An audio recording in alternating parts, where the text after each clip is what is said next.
Nah, langkah berikutnya yang harus kita kerjakan adalah edukasi kepada ibu dan keluarga.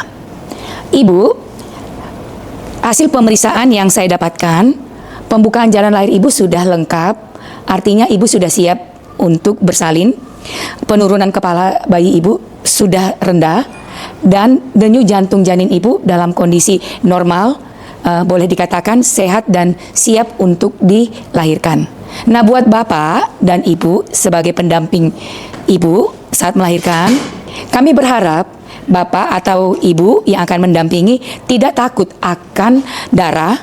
Namun jika bapak atau ibu tidak sanggup melihat darah, sebaiknya tidak turut untuk mendampingin. Bagi bapak atau ibu yang ikut mendampingin ibu selama melahirkan, kami berharap bapak dan ibu dapat membantu memberikan motivasi kepada ibu saat mengedan, sehingga proses persalinan ini dapat berjalan dengan baik. Selain itu, bapak dan ibu juga dapat memberikan minuman kepada ibu ketika kontraksi atau mulesnya tidak ada. Bagaimana bapak ibu, ada yang mau dipertanyakan? Baik, kalau sudah tidak ada, kita akan siap mulai untuk proses persalinannya. Ada lagi yang harus kita sampaikan kepada ibu, posisi melahirkan. Posisi melahirkan itu banyak, ibu. Pertama, ibu boleh dalam tidur telentang seperti ini. Nanti kedua tangan ibu mengangkat kaki ibu itu sampai ke sikut. Dan kepalanya melihat ke arah perut ibu sambil mengedan tanpa suara. Dan mata terbuka, mulut tertutup. Apakah ibu paham? Nah, ada lagi ibu boleh tidur miring, telentang, tapi dalam posisi miring. Ibu mau miring kiri atau miring kanan, dan seperti ini ya ibu. Nah, kaki yang ada paling atas ini ibu tarik sampai ke sikut ibu. Ibu tarik sampai ke sikut ibu. Kepala ibu mengangkat melihat perut. Mata membuka, mulut tertutup, dan ibu mengedan seperti mengeluarkan kotoran yang sangat keras ketika ibu BAB. Apakah ibu paham? Baik, kalau ibu sudah paham, kita bisa lanjutkan tindakan selanjutnya. Oh ya ibu, ada satu lagi yang perlu ibu ketahui. Mengedanlah ketika ada mules. Ketika tidak ada mules, itu waktunya ibu beristirahat. Bapak dan ibu yang mendampingin ibu ini dapat memberikan cairan kepada ibu melalui minuman yang manis. Selanjutnya kita akan memasang handuk di daerah perut ibu.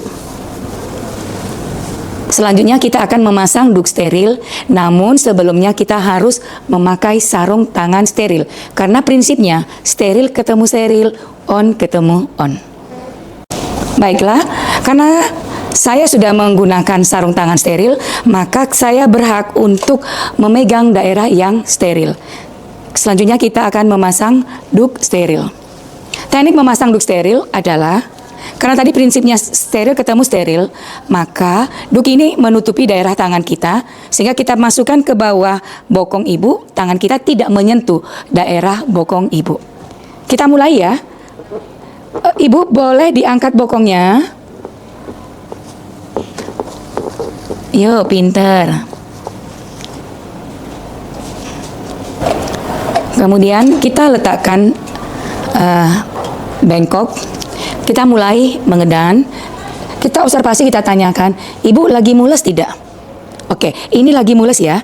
Ibu boleh ambil posisi, ibu mau posisi tiduran ya tadi. Silakan kedua tangan merangkul kedua paha sampai sikut.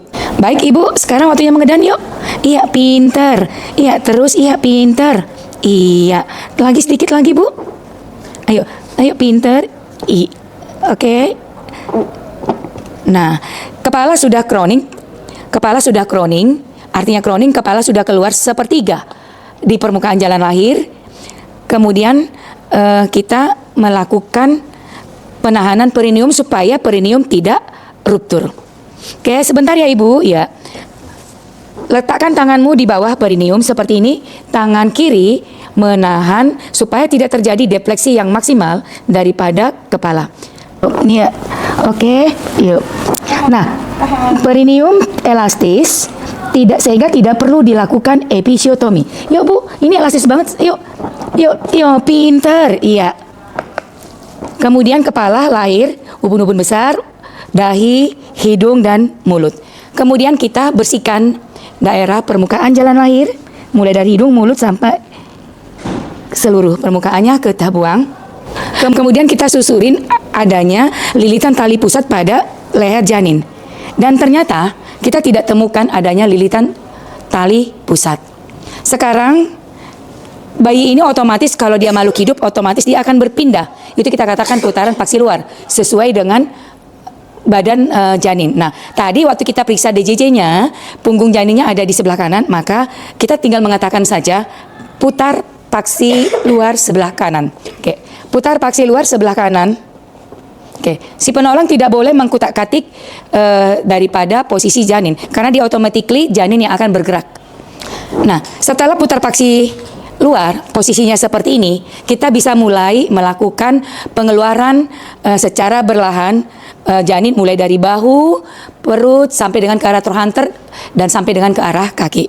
Dengan pegangan biparietal seperti ini, atau bisa kita melakukan pegangan occiput dan dagu. Modelnya seperti ini. Silakan mau menggunakan posisi yang mana. Sekarang kita mulai dengan posisi biparietal. Oke, kita tarik ke arah curam ke arah bawah untuk mengeluarkan bahu depan, kemudian curam ke arah bawah untuk melahirkan bahu belakang, kemudian kita lakukan sangga susur. Kita posisi tangan berubah, ya, kemudian kita tarik sangga susur. Kita tarik berlahan-lahan. Oke. Kemudian kita kepit atau kita pegang kedua paha, kemudian kita lahir bayi, kita letakkan di atas perut ibunya. Kemudian kita menilai Apgar score. Apgar score menit pertama, kita berikan nilainya 9, karena bayinya adalah bugar. Kenapa 9? Bayinya menangis kuat, bergerak aktif, kemudian pernapasannya otomatis kalau bayi menangis kuat, pernapasannya pasti juga normal. Nah, satu yang mungkin belum adalah sirkulasi kapilernya mungkin belum, sehingga kita berikan nilai 1, itulah hasilnya 9. Apgar score menit pertama 9. Oke, selanjutnya kita bersihkan jalan napas. Kita lihat, kita dengarkan kemungkinan ada slam di dalam saluran pernapasan. Kita menggunakan slam Dili. Pertama, kita akan memberikan tekanan negatif dengan mendorong, mengeluarkan udara yang dari dalam Dili. Kemudian kita masukkan ke hidung, kita lepaskan, baru kita buang cairan yang dihisap. Dengan posisi negatif juga kita masukkan ke sisi lubang hidung yang lainnya, kita lepaskan, kita tarik, kemudian kita buang cairannya. Baru selanjutnya kita dengan posisi yang sama, tekanan negatif, kita masukkan Dili ke dalam rongga mulut, kita lepaskan, kemudian kita keluarkan cairannya. Nah, selesai dengan penghisapan slam yang ada di mulut maupun yang ada di hidung. Nah, berapa kali jumlah untuk menghisap slam tergantung dari cairan yang ada di dalam. Kalau kita merasakan 1 kali sudah bersih, cukup 1 kali. Selanjutnya kita lakukan manajemen aktif skala 3. Kita cek isi daripada rongga uterus, ternyata tidak ada janin kedua. Kita ukur endus uteri dan kita nilai kontraksinya. Oke, kontraksinya kuat. Kemudian kita untuk mempertahankan kontraksi, kita akan memberikan oksitosin secara intramuskuler. Kita akan persiapkan dengan mengambil kapas alkohol. Kemudian kita mengukur daerah yang akan kita suntik, yaitu bagian paha, bagian luar sepertiga. Ya, kemudian kita lakukan swab. Kemudian kita mengambil jarum suntik yang berisi oksitosin. Tadi sudah kita keluarkan, tidak ada udara. Kemudian tangani alkohol swabnya tadi kita letakkan di antara jari. Kemudian kita kedua tangan memegang daerah yang akan disuntik. Kemudian kita lakukan penyuntikan secara IM, kita aspirasi apakah ada darah. Kemudian kalau tidak ada darah, maka obat tadi kita suntikkan. Kemudian kita lepas jarumnya, kita dep. Oke, obatnya sudah masuk. Kemudian kita tutup kembali jarum suntik.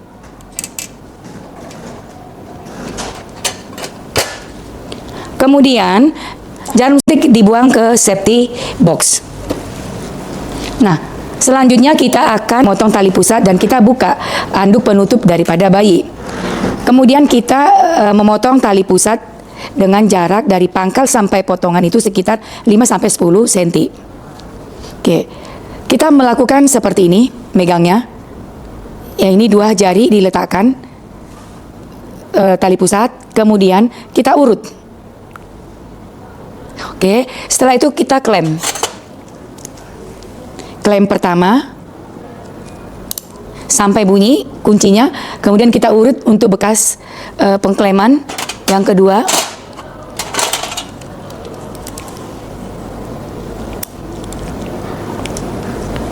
Setelah itu baru kita potong. Kita gunting tali pusatnya di tengah-tengah di antara 2 klem. Klem ya. Jadi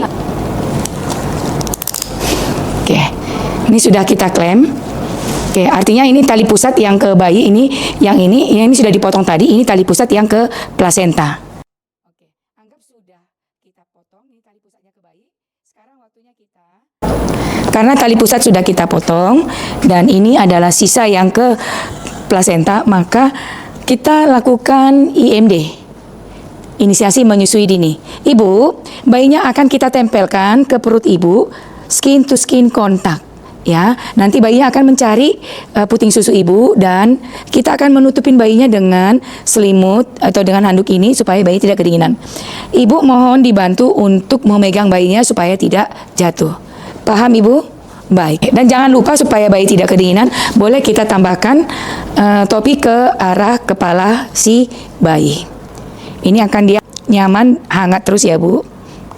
Kita akan mengeluarkan plasenta itu masuk kala 3. Pertama yang kita harus observasi pelepasan plasenta adalah darah menyembur keluar banyak, kemudian tali pusat kita regangkan dia semakin panjang, kemudian kita meraba fundus uterinya akan membulat dan mengeras. Ketika tali pusat kita regangkan, tadinya dia regang seperti ini, kita lepaskan bertambah panjang. Kemudian kita lihat darah memuncrat atau keluar banyak, kita raba daerah fundus uteri, uterusnya teraba keras dan membulat. Artinya plasenta sudah lepas dari tempat implantasinya. Karena sudah lepas, maka kita akan mengeluarkan plasenta. Sebelum kita mengeluarkan plasenta, perlu kita cek dulu vesika urinaria, penuh atau tidak. Caranya apa? Kita letakkan tangan di atas simfisis pubis, kemudian kita ketuk. Nah, bunyinya adalah nyaring, artinya vesika urinarianya kosong. Tapi kalau bunyinya tadi kita temukan adalah dullness atau redup, maka kita bisa mengeluarkan cairan urin yang dari dalam vesika urinaria dengan kateter metal, kateter intermittent. Ya, Ibu hanya memperagakan cara memegang kateter ini, tapi kita tidak lakukan karena ini vesikanya kosong. Nah, pertama ini adalah pembersih daripada kateter, kita keluarkan. Ini kateternya kita pegang dengan model menutup di ujung. Kemudian kita buka labia mayora dan minora. Dan sebelumnya ini sudah harus di vulva hygiene. Kalau sudah di vulva hygiene, ya kita buka dengan ibu jari dan jari telunjuk labia mayora dan minora, baru masukkan kateter intermittent ke uretra. Ya, dengan teknik mengikuti anatomi daripada uretra seperti ini, baru kita. Nah, adapun teknik memasukkan kateter intermittent ini adalah posisinya mengikuti anatomi daripada uretra, ya, dengan jari telunjuk tetap menutup lubang ini supaya ketika kateter sudah masuk, urin tidak keluar. Oke, kita akan masukkan. Kemudian kita dekatkan bengkok di bawah perineum. Nah, tangan yang non dominan menahan vesika, kemudian kita lepaskan. Setelah itu, setelah habis tidak ada lagi urin, kita tutup kembali, ya, kita buka labia mayora, kita keluarkan secara berlahan, baru masukkan. Karena tadi demonstrasi bagaimana menggunakan kateter intermittent. Nah, tadi kita sudah demonstrasikan bagaimana melihat bahwa plasenta ini sudah lepas dari tempat insersinya. Sekarang kita waktunya mengeluarkan plasenta. Tekniknya, satu tangan dorsokaudal di atas simfisis pubis, satu tangan memegang tali pusat. Tekniknya boleh seperti ini, ya, memegang. Kenapa harus begini di antara jari tengah dan jari telunjuk tali pusat? Karena tali pusat ini licin pada dasarnya. Nah, atau kamu boleh melakukan menggulung tali pusat tadi. Kita gulung terus, udah pendek, kemudian kita pegang. Tetap tangan kiri adalah dorsokaudal. Silakan dipilih mana yang terbaik dilakukan. Nah, sekarang kalau misalnya sudah kita tarik ternyata terlalu panjang, maka kita bisa pindahkan arteri klemnya ke depan. Oke, kemudian kita memegang kembali, tangan non-dominan diletakkan di atas simfisis pubis, kemudian kita menarik secara berlahan. Kalau terlalu panjang, pindahkan lagi. Tarik.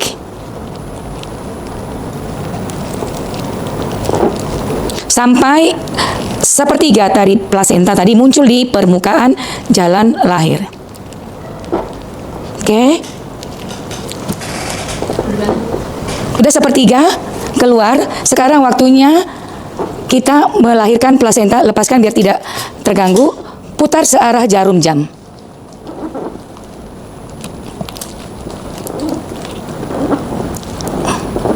Oke, ini agak berat ya. Putar searah jarum jam.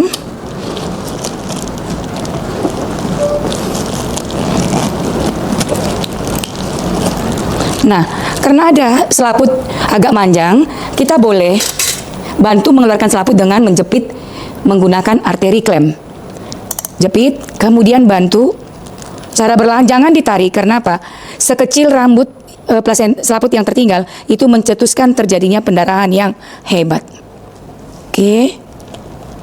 Baik. Sudah keluar semua sampai selaput, kita akan periksa kelengkapan daripada selaput utuh atau tidak. Begitu juga kotiledon. Caranya bagaimana? Kita coba tutup kembali tadi selaput ini, plasenta ini maksud ibu, ditutup dan dilihat pertemuan selaput adalah sama. Tidak ada, berarti selaput tidak ada yang tertinggal di dalam jalan lahir atau di dalam rahim. Kemudian kita buka selaputnya. Kita buka. Kemudian kita lihat apakah ada kotiledon yang tertinggal. Karena tadi kita sudah periksa selaput amnionnya utuh, sekarang waktunya kita melakukan pemeriksaan kotiledon. Kita mengambil satu kain kasa, kemudian kita totolin sambil berhitung 1, 2, 5, 9, 10, 12, 15, 16, 18. Ada jumlah kotiledonnya 18 dan tidak ada yang tertinggal selaput atau juga kotiledonnya. Artinya kita katakan aman, tidak ada faktor yang mencetuskan terjadi pendarahan karena selaput maupun ketinggalan kotiledon daripada plasenta. Selanjutnya, plasenta ini kita masukkan ke kom, kemudian kita berikan kepada penolong supaya dirapikan, diberikan kepada keluarga. Mbak, tolong dirapikan plasentanya. Bapak Ibu nanti akan diberikan plasentanya dan silakan untuk ditanamkan sesuai tradisi budaya Bapak dan Ibu. Kita harus rapikan pasien dulu. Sebelum kita rapikan pasien, kita harus melihat dulu kondisi jalan lahirnya. Apakah ada luka yang terbuka yang membutuhkan untuk di heading. Oke, kita ambil kasa steril tadi, kemudian kita totolin ke betadin. Kemudian ini kita buka labia mayora dan minoranya. Kemudian kita mulai dari awal, kita lihat sambil kita totolin, kita lihat adanya jaringan yang terbuka atau terluka sambil kita totolin. Kalau tidak cukup, kita tambahin lagi sampai masuk ke bagian dalam daripada permukaan jalan lahir. Dan hasil observasi, tidak ada pendarahan, tidak ada luka yang terbuka, sehingga tidak memerlukan untuk di heading. Kita akan mendekatkan cairan klorin dan cairan DTT. Nah, karena kita akan merapikan ibu, maka bayi ini kita berikan kepada asisten penolong kita. Tolong diterima bayi ini. Oke. Ibu, bayinya kita ambil dulu ya untuk dirapikan ya, biar sekalian ibu bisa kita mandikan. Oke. Tolong dirapikan bayinya. Asisten nurse, karena bayinya tadi sudah lahir, tolong dicek kembali tanda-tanda vitalnya ya. Nanti mohon informasi berapa hasilnya. Terima kasih. Karena kita akan mau memandikan ibu ini, kita akan angkat dulu perlak juga kain duk tadi. Ibu, kita coba angkat pantatnya sedikit ya. Nah, yang perlu kita perhatikan ketika mengangkat duk ini, bagian yang kotor ini kita harus lipat ke dalam. Oke, angkat ibu. Oke, kita ambil supaya cairannya tidak berjatuhan kemana-mana. Kemudian kita letakkan di bak instrumen tadi. Kemudian kita ambil lagi underpadnya yang juga penuh, kita tutup supaya cairannya tidak jatuh kemana-mana. Kemudian yang ini kita masukkan ke tempat sampah warna kuning, yaitu tempat yang infeksiusus. Oke, waktunya kita akan membersihkan ibu. Sebelumnya alat-alat kita jauhkan dulu dari ibunya. Kemudian tangan kita tadi karena penuh darah, kita cuci di cairan yang mengandung klorin. Oke, ini adalah cairan yang mengandung klorin. Kita bersihkan dari darah, kemudian kita keringkan tangan kita, ya. Kemudian kita ambil waslap, kita basahkan ke cairan yang tidak mengandung klorin, itu cairan DTT yang sudah dimasak tapi didinginkan. Kemudian kita peras, baru kita mulai membersihkannya dari paha. Kemudian kita bersihkan kembali waslapnya, kemudian ke permukaan vagina. Kemudian kita suruh ibunya mengangkat bokongnya. Ibu, bokongnya diangkat ya. Kita bersihkan ke bawah. Oke, kemudian kita bersihkan di bokongnya. Nah, kemudian ini kemungkinan kan ada cairan ibu yang tercecer di perlak. Maka kita coba bersihkan dengan larutan klorin perlaknya.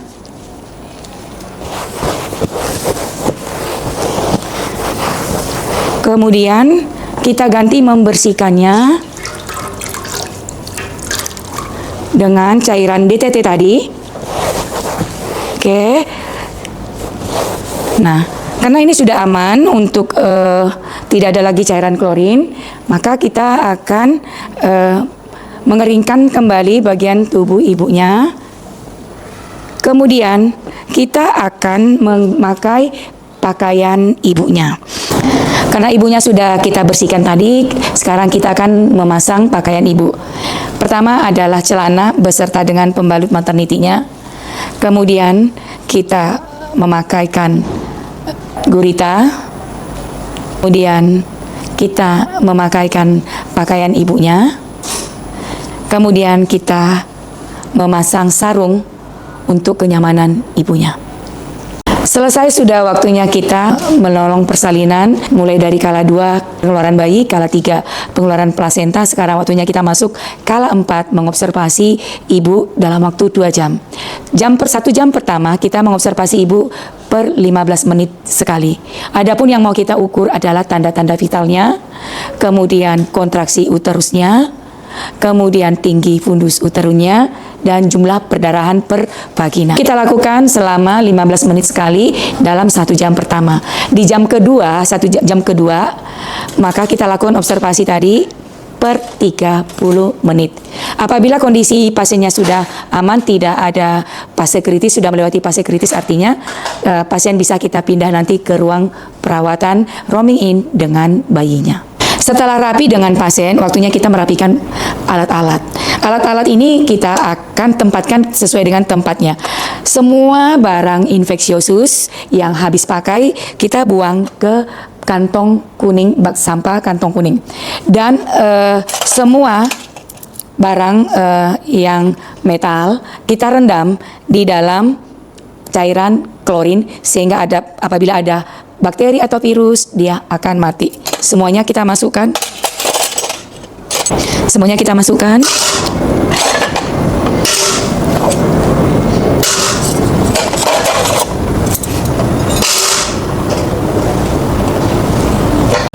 Dan alat bahan kain yang masih bisa digunakan kita masukkan ke dalam ember yang bertutup.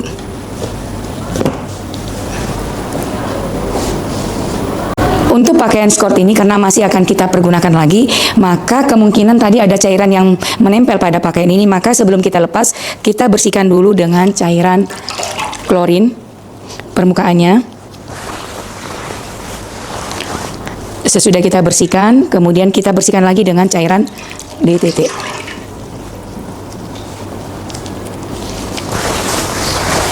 Oke, setelah bersih semuanya, kita akan melepaskan ini supaya sarung tangan kita tidak bersentuhan dengan pakaian kita.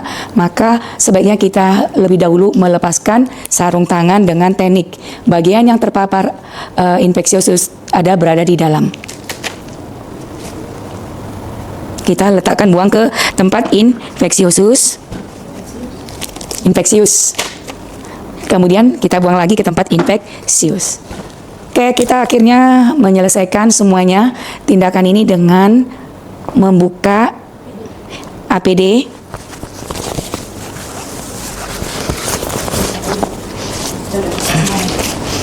Oke. Selamat menyaksikan, semoga tetap diulang terus sehingga keterampilannya semakin meningkat.